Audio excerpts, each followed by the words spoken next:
Great little tip for when you're baiting up quietly when the fish are already in the area is to use half baits. I've cut these ones up in the cutter. The thing I like about it is they make hardly any splash when they hit the surface, and they really splay out the catapult, so you get a big area of baiting.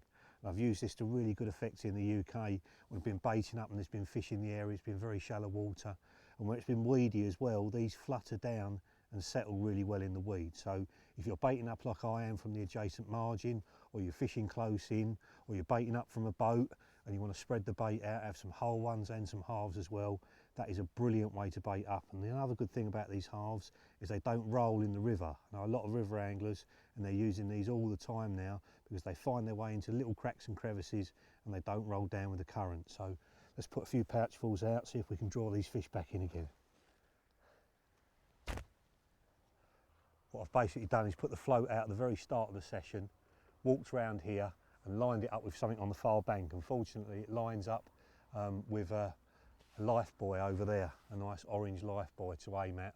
I know roughly the distance out from the bank, and I'm just spraying these all over the area.